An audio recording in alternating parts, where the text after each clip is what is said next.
दिल पर मुझी दिल खे आ मिलियो सोन मिसाल रोई वतो मूं रब खां केई करे त सवाल अतहर उनड़ लाल लधो आहे नसीब सां मुझो भागने भरियो वा दिल बरो पर थोरो थोरो चरियो वा दिल बरो नंढी नंढी गाल ते रुसी थो पवे भलो वा वधीक हद खां कदहीं कदे गुसी थो पवे भलो वा वधीक हद खां कदहीं कदे गुसी थो पवे मुझो भागने भरियो वा दिल बरो पर थोरो थोरो चरियो वा दिल बरो नंढी नंढी गाल ते रुसी थो पवे भलो वा वधीक हद खां कदहीं कदे गुसी थो पवे भलो वा वधीक हद खां कदहीं कदे गुसी थो पवे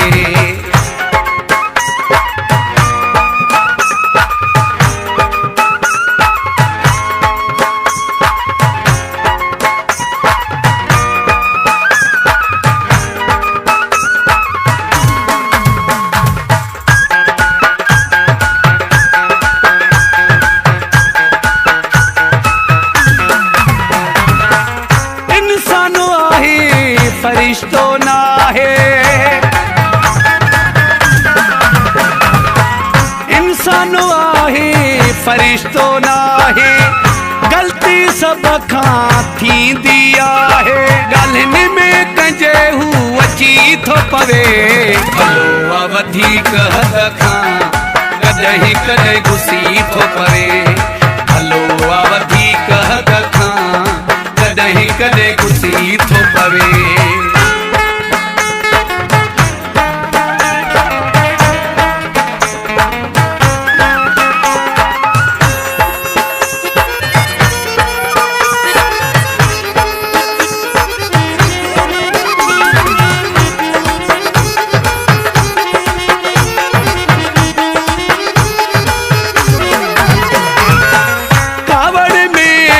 दड़ी कोडिया सिथो कावड़ में कदी दड़ी कोडिया सिथो चिड़ी जे कदी चंगाई चवा सिथो इहाँ वागे हू वसी थो पवे भलो वा वधीक हद खां कदहीं कदे गुसी थो पवे भलो वा वधीक हद खां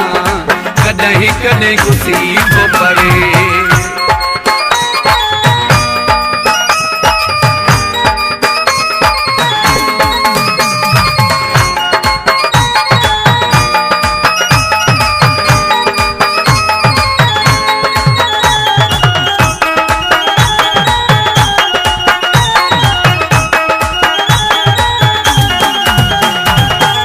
सलीमा सजणो मुझो दिल